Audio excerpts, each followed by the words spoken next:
சில நிமிடங்கள் தியானிக்கும்படியாக லேவியராகமம் 26ஆம் அதிகாரத்தினுடைய 13வது வசனத்தை வாசிப்போம். லேவியராகமம் 26ஆம் அதிகாரத்தினுடைய 13வது வசனம். நீங்கள் எகிப்தியருக்கு அடிமைகளாய் இராதபடிக்கு நான் அவர்கள் தேசத்திலிருந்து உங்களை புறப்பட பண்ணி உங்கள் முகத்தடிகளை முறித்து உங்களை நிமிர்ந்து நடக்க பண்ணின உங்கள் தேவனாகிய கர்த்தர். ஆமென்.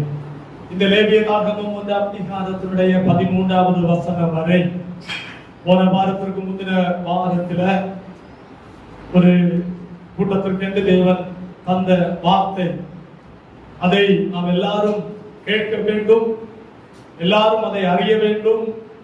பல நம்முடைய ஊழிய சம்பந்தப்பட்டவர்களும் இந்த செய்திகளை அறிய வேண்டும்.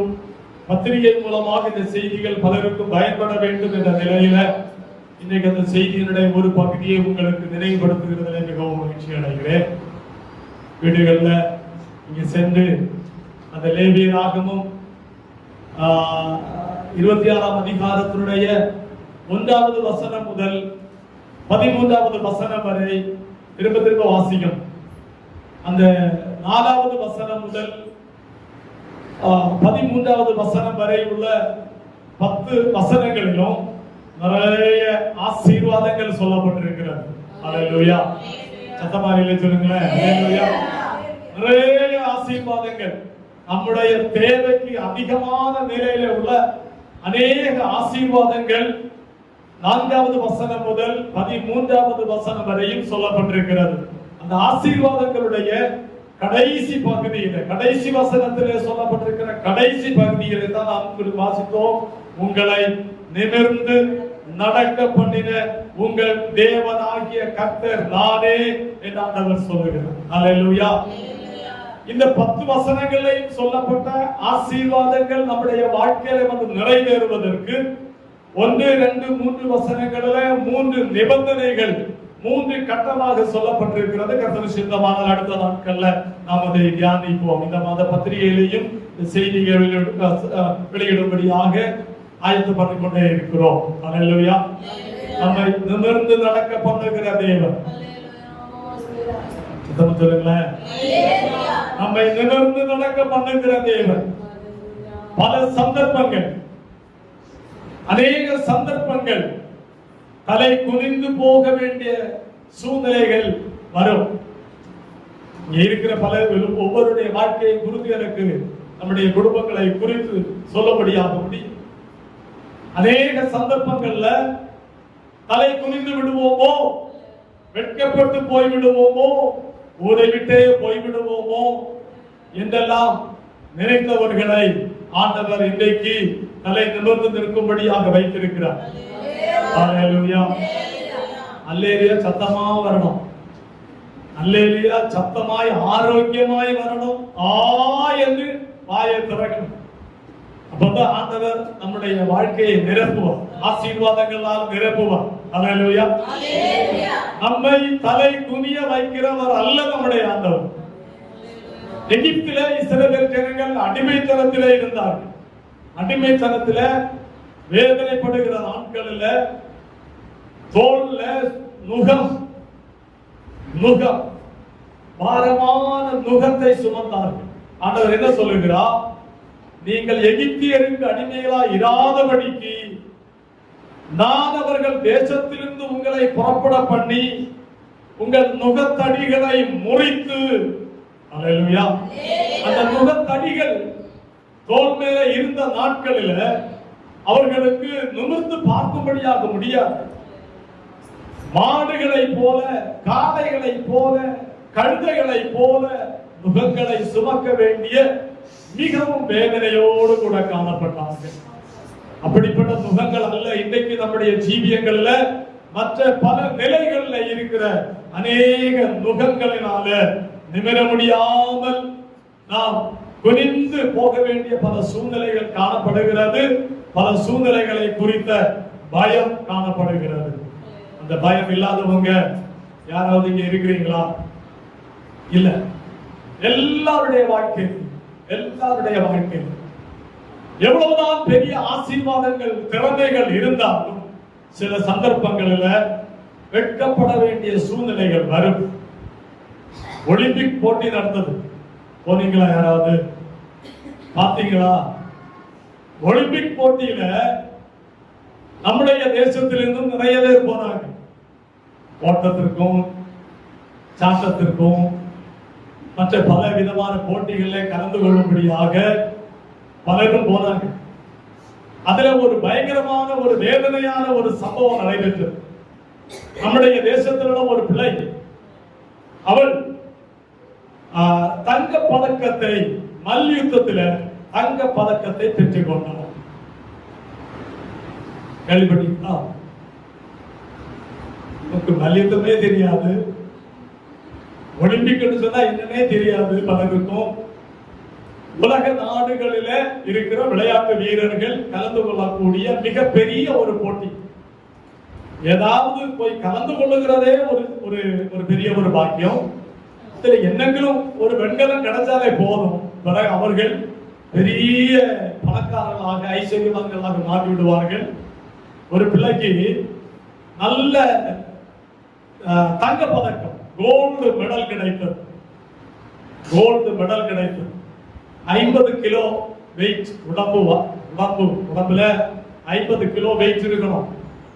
50 கிலோ வெயிட் வந்தால் அந்த போட்டி முடிந்த உடனே அவர்களுடைய வெயிட் தூக்கி பார்ப்பாங்க.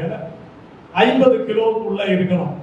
இவளுக்கு தங்க பதக்கம் கிடைத்தது. உடனே செய்தி உலக நாடுகள்ல எல்லாம், இந்தியாவில் இருக்கிற தலைவர்கள் எல்லாரும் அவங்க முயற்சியினால தான் ஏதோ கிடைச்சது மாதிரி எல்லாம் பயங்கரமான வாழ்த்துக்களை எல்லாம் தெரிவித்தார்கள்.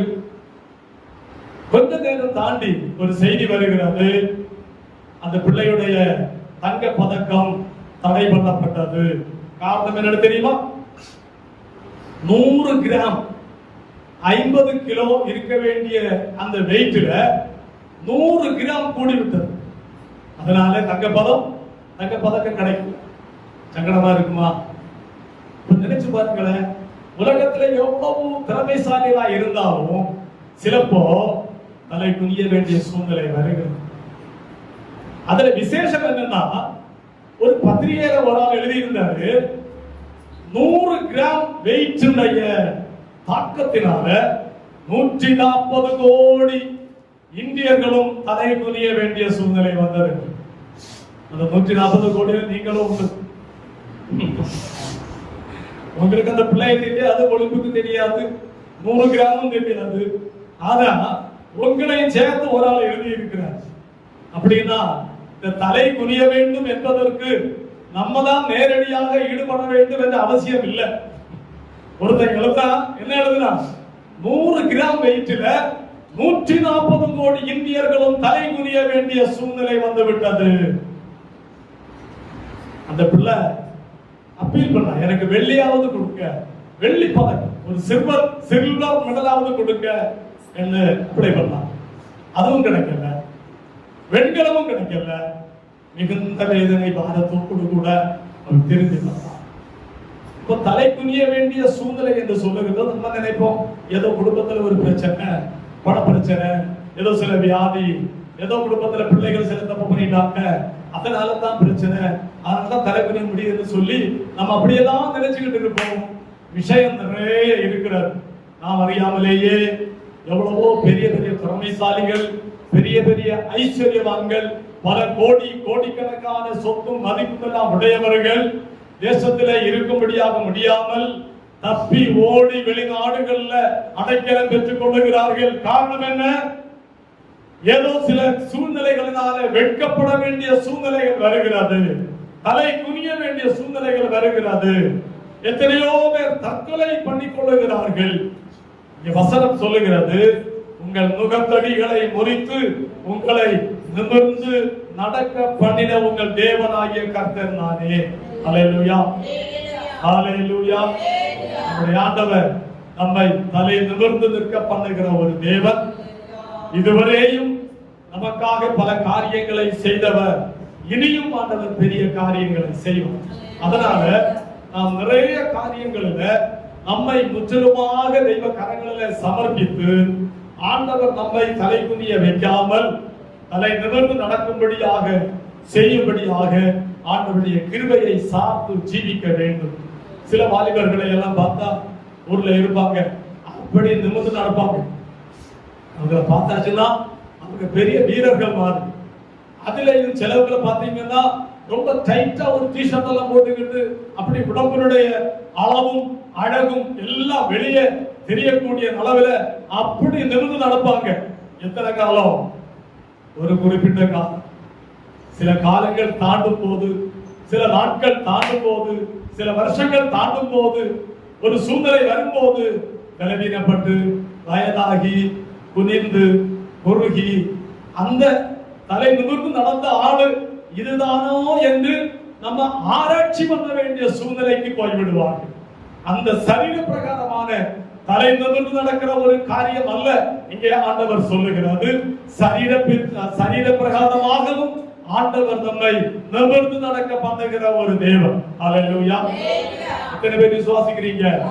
லூக்கா சுவிசேஷம் 13ஆம் அதிகாரத்துல நாம் ஒரு சம்பவத்தை காணும்படியாக முடியும்.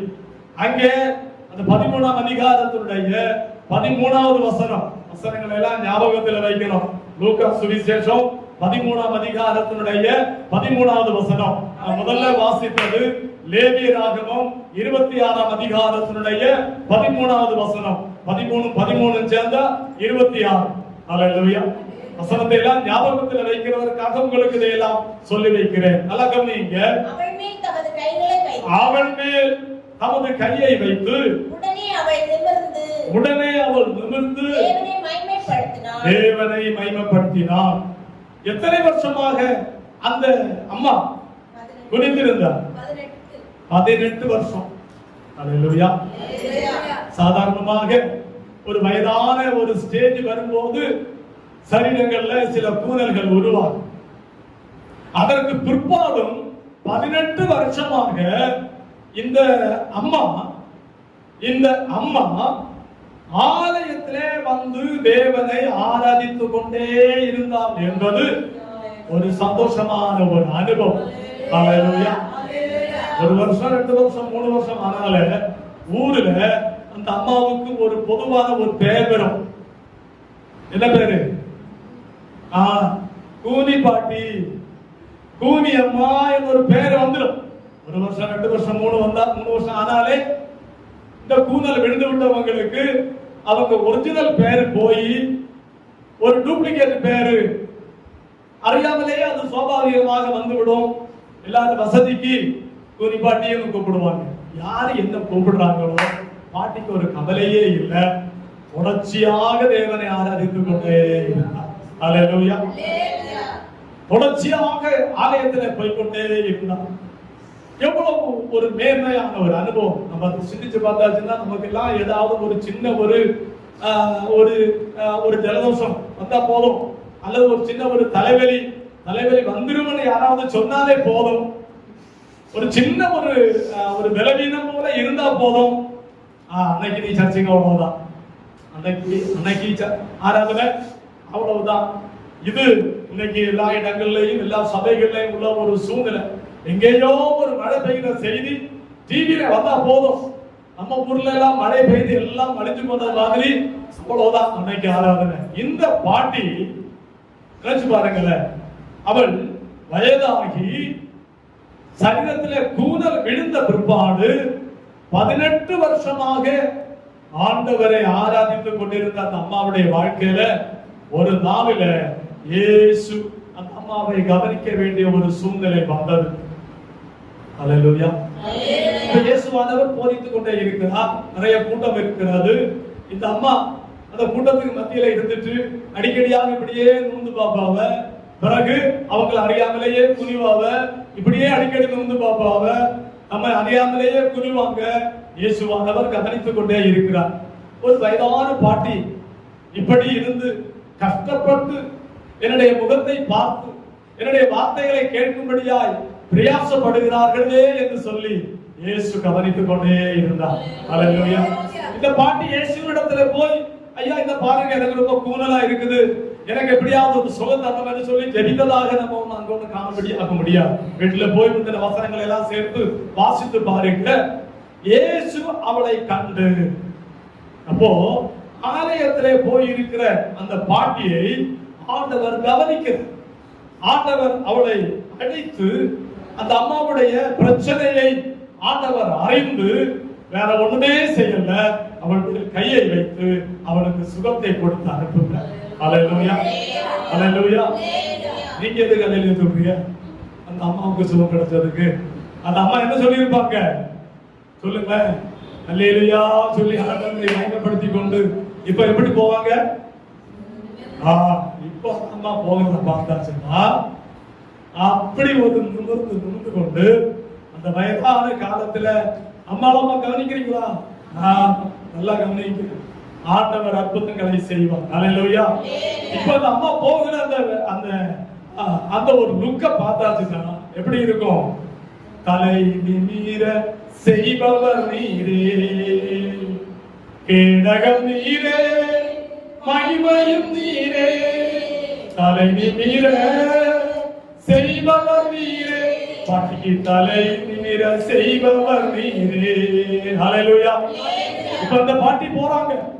நேற்றைக்கெல்லாம் குனிப்பாட்டி என்று கூப்பிட்டவங்க இப்போ பாட்டியை கண்ட உடனே கூன்னு சொல்றாங்க.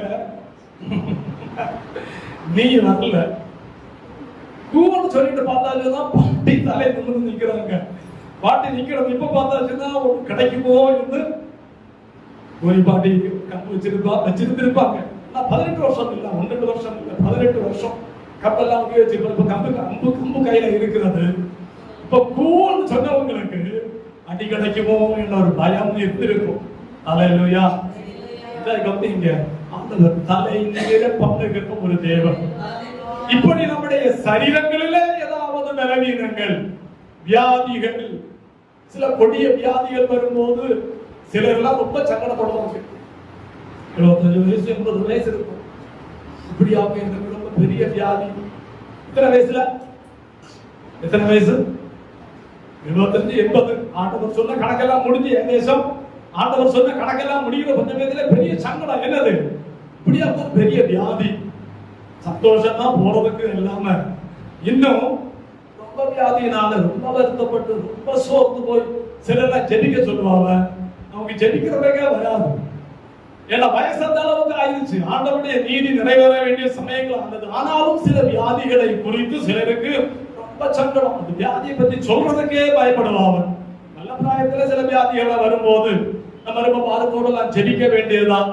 எது எப்படி இருந்தாலும் ஆண்டவர் நம்முடைய சரீரங்களிலும் நமக்கு அற்புதங்களை செய்து நம்மை தலை நிமிர பண்ணுகிற ஒரு தேவன் என்று நீங்கள் விசுவாசித்தால் நிச்சயமாக கர்த்தர் நம்முடைய சரீரங்களிலேயும் கிரியை செய்யும்படியாக முடியும். அல்லேலூயா.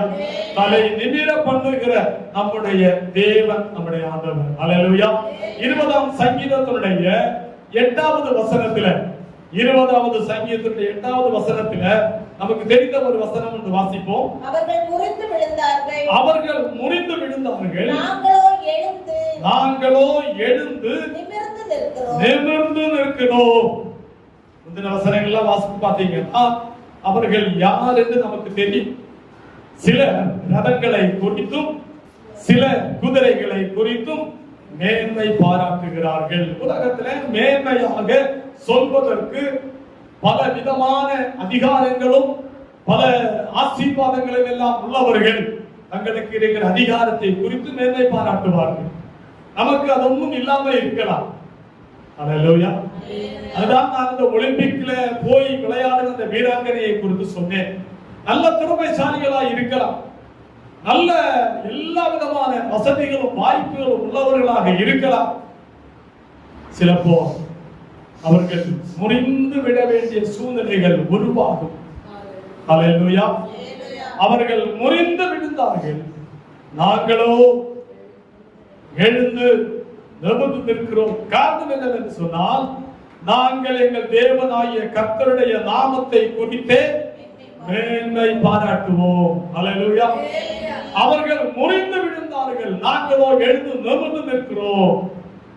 நீங்க இருக்கிற ஊர்ல, நீங்க இருக்கிற குடும்பத்துல, நீங்க இருக்கிற சூழ்நிலையில உங்களை வெட்கப்படுத்தும்படியாக, உங்களை இல்லாமல் ஆக்கும்படியாக பலரும் பலவிதமான நிலையில செயல்படுவார்கள். சாட்சிகளை எத்தனையோ சொல்லும்படியாக முடியும். நெய்யூர்ல இருக்க விட மாட்டோம் என்று பல நிலைகளில பிரயாசப்பட்டவங்க பலரும் உண்டு. நாங்களோ நிமிர்ந்து நிற்கிறோம். அல்லேலூயா. 27 வருஷம் வாடகைக்கு இருந்த வீட்டை பார்த்து கொண்டே இருக்கிறோம். இன்னைக்கு அந்த அளவுக்கு தேவன் அந்த இடத்திலேயே நிமிர்ந்து நிற்கும்படியாய் ஆண்டவர் கிருபை செய்தார். அல்லேலூயா. இந்த ஊரில் ஊழியங்களை செய்ய விட மாட்டோம், நீர் செய்தது போதும் என்று ஊர் மக்கள் யாரும் சொல்லல, சிலர் சொன்னார்கள். ஆண்டவர் இந்த இடத்திலேயே அன்னைக்கு டெம்பரரியா இருந்தோம், இன்னைக்கு பெர்மனண்டா இருக்கிறோம். அல்லேலூயா. காரணம் என்ன? நாம் ஆண்டவரை குறித்து பெருமை பாராட்டுகிறோம். நாம் ஆராதிக்கிற தேவன் அவர் நம்மை நிமிர்ந்து நிற்க பண்ணுகிற ஒரு தேவன். இந்த ஒரு அருமையான ஊர், எல்லாராலும் நேசிக்கப்படுகிற, எல்லாரையும் நேசிக்கிற ஒரு ஊர்ல ஆண்டவர் நம்ம இன்னைக்கு நிமிர்ந்து நிற்கும்படியாக பண்ணுகிறார் என்று சொன்னால் நீங்க பயப்பட வேண்டிய தேவையில்லை.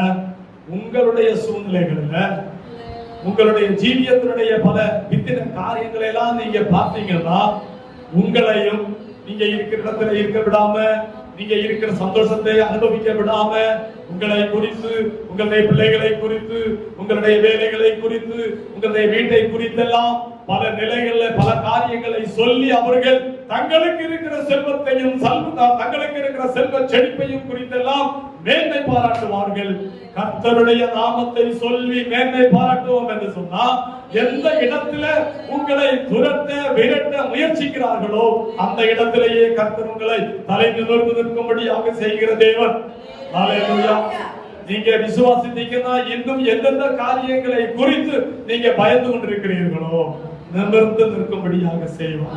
அல்லேலூயா. இதற்கான பல காரியங்களை இன்னைக்கு எல்லா காரியங்களும் ஒரே செய்தியை முடிக்கும்படியாக முடியாத விரும்பல. நாம் தொடர்ந்து சில காரியங்களை நாம் கற்றுக்கொள்ள போகிறோம், நாம் இணைந்து கற்றுக்கொள்ளும்படியாய் போகிறோம்.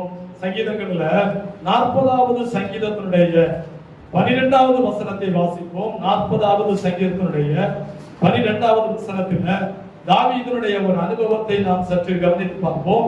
எண்ணிக்கைக்கு அடங்காத தீமைகள், எண்ணிக்கைக்கு அடங்காத தீமைகள் என்னை சூழ்ந்து கொண்டது, என்னை சூழ்ந்து கொண்டது. என் அக்கிரமங்கள் என்னை தொடர்ந்து பிடித்தது, என் அக்கிரமங்கள் என்னை தொடர்ந்து பிடித்தது. நான் நிமிர்ந்து பார்க்க கூடாது இருக்கிறது, நான் நிமிர்ந்து பார்க்க கூடாது இருக்கிறது. அவைகள் என் தலைமயிரிலும் அதிகமாய் இருக்கிறது. என் இருதயம் சோர்ந்து போகிறது. என் இருதயம் சோர்ந்து போகிறது. யாரு சொல்றா? தாவீது சொல்லுங்க. அவைகள் என் தலைமயிரிலும் அதிகமாய் இருக்கிறது. உங்க தலையில எத்தனை முடி இருக்குது தெரியும்? உங்களுக்கு என்னெல்லாமோ தெரியும், நமக்கு என்னெல்லாமோ தெரியும். ஆனா தலையில எத்தனை மயிர் இருக்குன்னு தெரியாது. தாவீது சொல்லுகிறார், எனக்கு தலை குனியக்கூடிய, தலை நிமிர முடியாத சூழ்நிலைகள், பிரச்சனைகள், வேதனைகள், தீமைகள் என்னுடைய தலைமயிரை விட அதிகமாக இருக்கிறது. நம்ம நினைக்கிறோம் நமக்கு இருக்கிற தீமைகள் தான் பெரிய தீமைகள் இல்லையா? எண்ணிக்கை கடங்காத தீமைகள் என்னை சூழ்ந்திருக்கிறது. என் அக்கிரமங்கள் நான் நிமிர்ந்து பார்க்க கூடாமல் இருக்கிறது. அவைகளின் தலைமயிரிலும் அதிகமாக இருக்கிறது. என் இருதயம் அதனால சோர்ந்து போகிறது. உங்களிடத்துல கேட்டா உங்களுக்கு சாப்பாட்டு பிரச்சனையோ, துணி பிரச்சனையோ, வேலை பிரச்சனையோ இதெல்லாம் அல்ல. தலை குனியக்கூடிய அளவுல உங்களுக்காக ஜெபிக்க வேண்டிய காரியம் என்ன என்று உங்களிடத்துல கேட்டா ரெண்டு காரியத்தை சொல்லுவீங்க. எத்தனை காரியம் சொல்லுவீங்க? ரெண்டு காரியம் சொல்லுவீங்க. இந்த ரெண்டு காரியத்தினால எனக்கு பயமா இருக்குது. ஒரு வேலை வெட்டப்பட வேண்டிய, தலை குனிய வேண்டிய சூழ்நிலை வரணும். ரொம்ப கட்டாயப்படுத்தி உட்கார வச்சு கேட்டாச்சுன்னா சிலப்ப ரெண்டு காரியங்களை கூட யோசித்து சொல்லுவீங்க. இப்ப எத்தனாச்சு? 4 காரியங்கள்.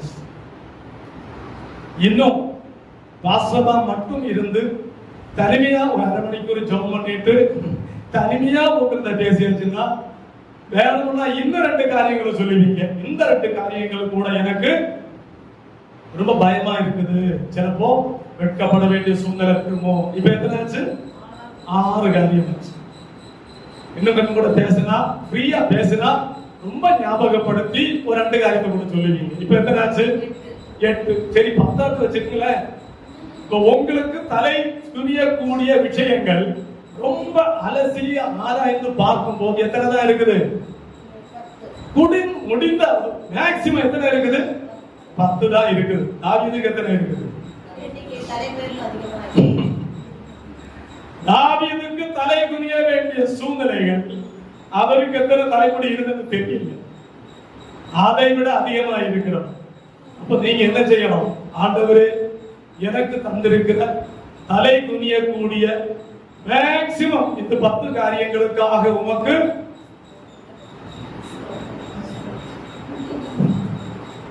இப்படி எப்படியா?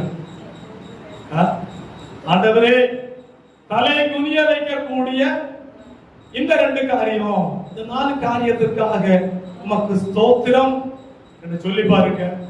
கத்த இடத்துல கர்த்தர் உங்களுடைய நீங்க ஜெபிக்காமலேயே உங்களுக்காக கர்த்தர் கிரியை செய்வார்.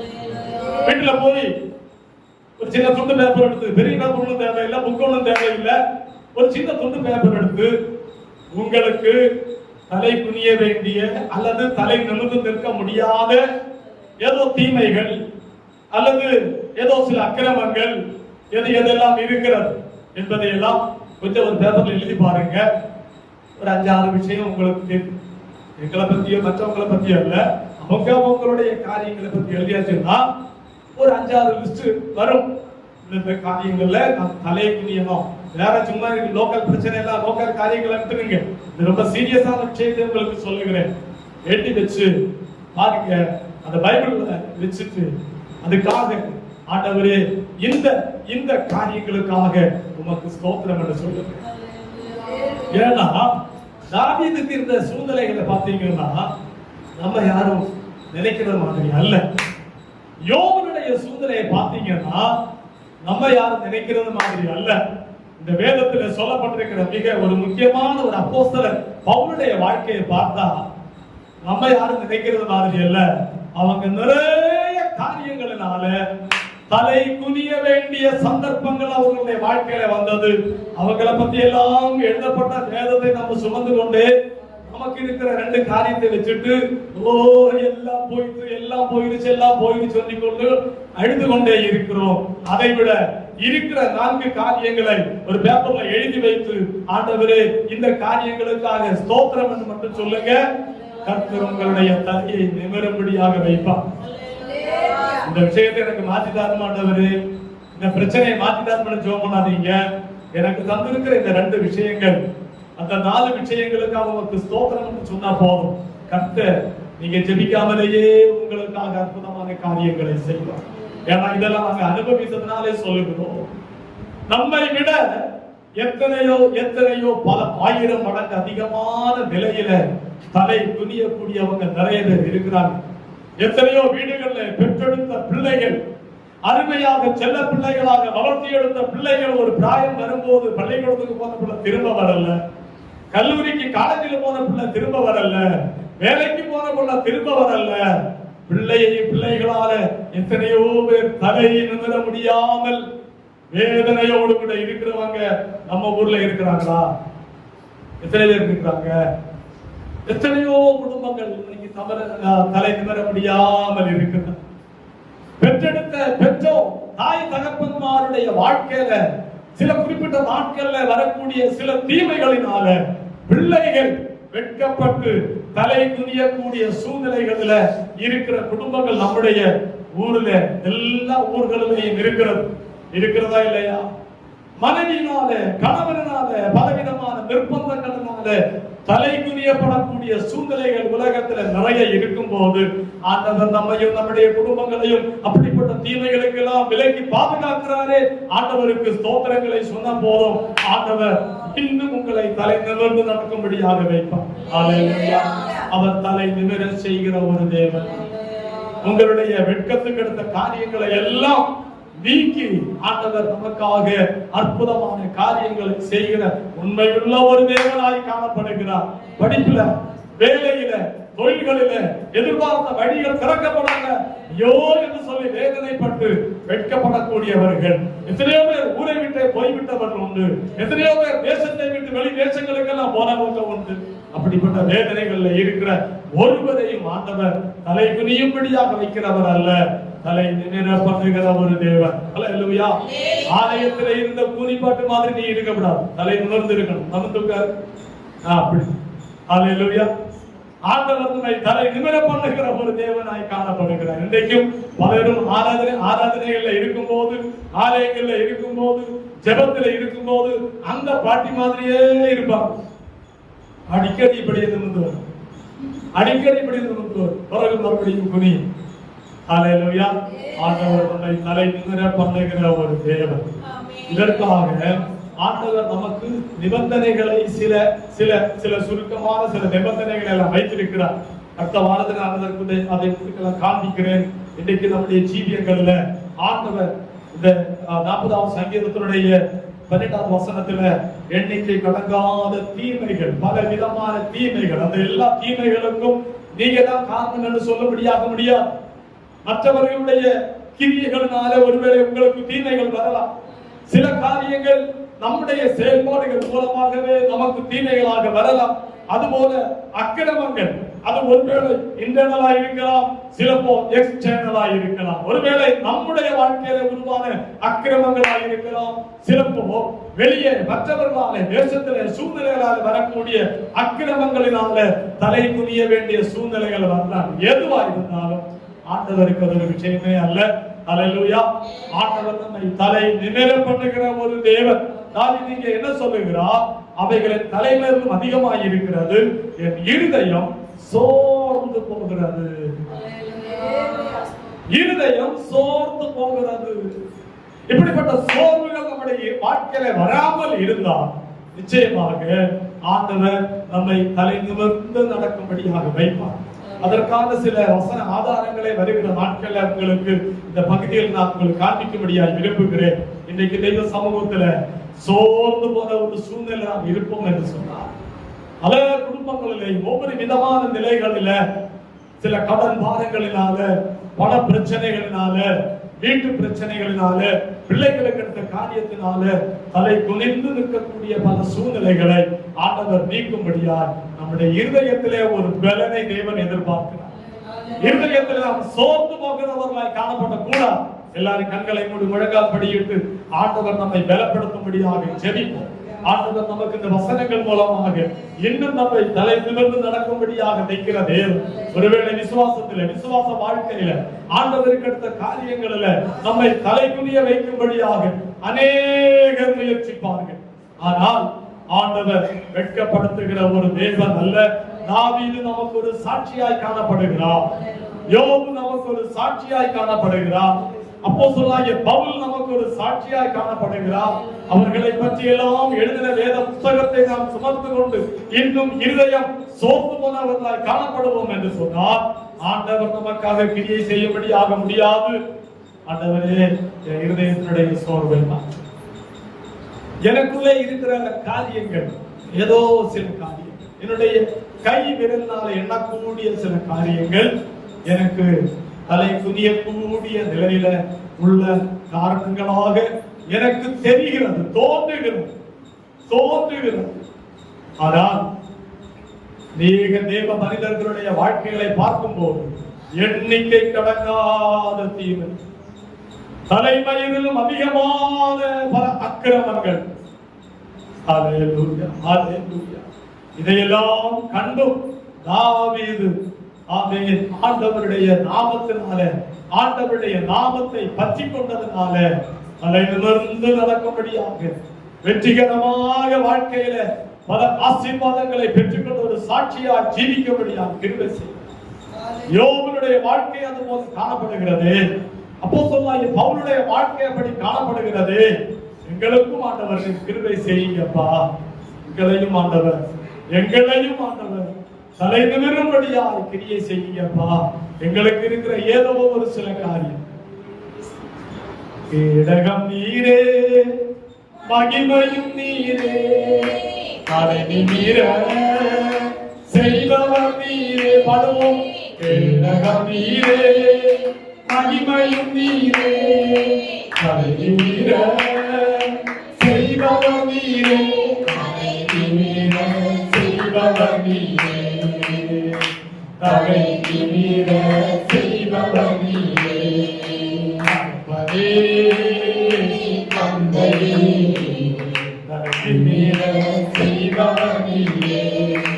அப்பனே தந்தையே, தலை நிமிர செய்பவர் நீரே, தலை நிமிர செய்பவர் நீரே.